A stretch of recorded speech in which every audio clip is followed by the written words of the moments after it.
बिस्मिल्लाहिर्रहमानिर्रहीम। अस्सलाम वालेकुम। Welcome to my YouTube channel. आज मैं बहुत ही टेस्टी वनीला आइसक्रीम तैयार कर रही हूँ।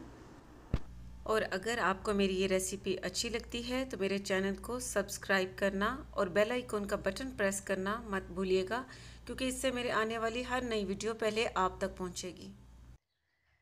वनीला आइसक्रीम बनाने के लिए हमें जिन चीज़ों की ज़रूरत होगी: कंडेंस मिल्क चाहिए 300 ग्राम, वनीला एसेंस चाहिए 2 टीस्पून और फ्रेश क्रीम चाहिए हाफ लीटर। और इसे मैंने बाउल में डालकर, जिसमें इसे बीट करना है, उसी बाउल में डालकर मैंने तकरीबन 1 घंटा पहले रेफ्रिजरेटर में रख दिया ताकि ये बिल्कुल चिल हो जाए। अब एक अलग से बाउल लेना है और उसमें इस तरह आपने बर्फ़ रख देनी है। इस तरह ये बीट बहुत अच्छी तरह से क्रीम होती है। अब इसके ऊपर ये इस तरह क्रीम वाला बाउल रख लेना है। अब इसे एग बीटर से इतना बीट करना है कि ये बिल्कुल फ्लफ़ी सी हो जाए, बिल्कुल झाग सी बन जाए इसकी।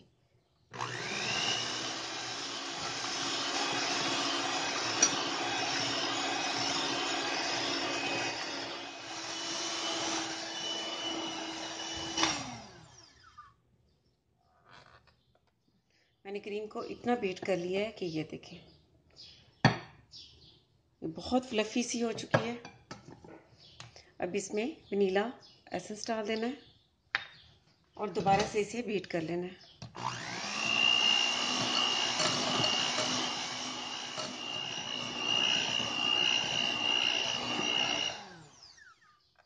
वनीला एसेंस इसमें बीट करने के बाद अब इसमें कंडेंस मिल्क डाल देना है।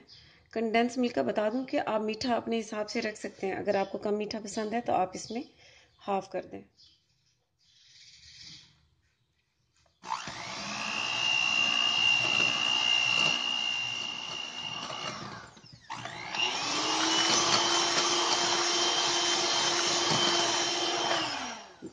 थोड़ा सा ही करना है इसे बीट।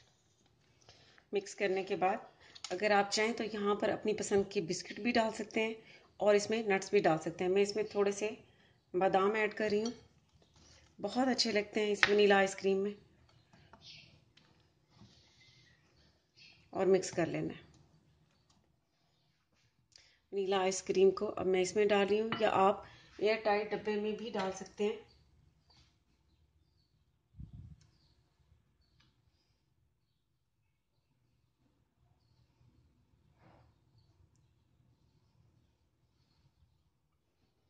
आइसक्रीम को मैंने 2 बाउल में डाल लिया है। ये देखें, एक में ये फुल आई है और एक में हाफ।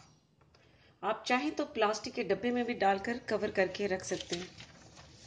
अब इसके ऊपर पार्चमेंट पेपर या बटर पेपर, जो भी आपके पास है, वो इस पर इस तरह लगा देना है। इस तरह लगाने से ये होगा कि इसमें बर्फ़ बिल्कुल भी नहीं जमेगी।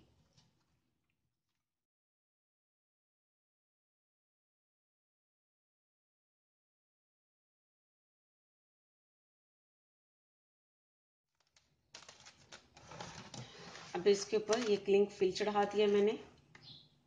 इसके चारों तरफ से बहुत अच्छी तरह से पैक कर देना है।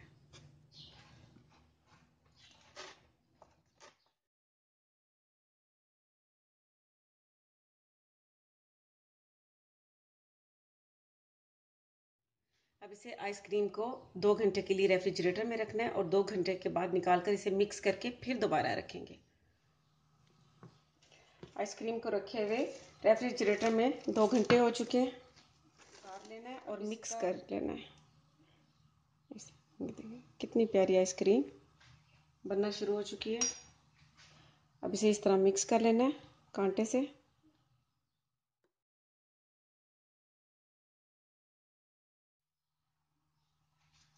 मिक्स करने के बाद दोबारा से यही पार्चमेंट पेपर रख देना है ऊपर और कवर कर देना है।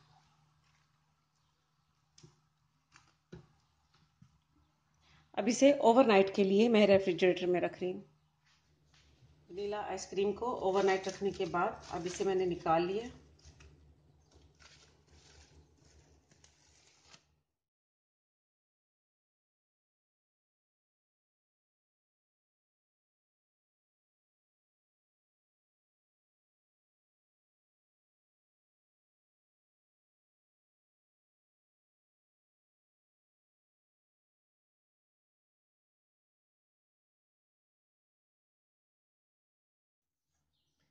इसके ऊपर गार्निश कर लेना है बादाम से।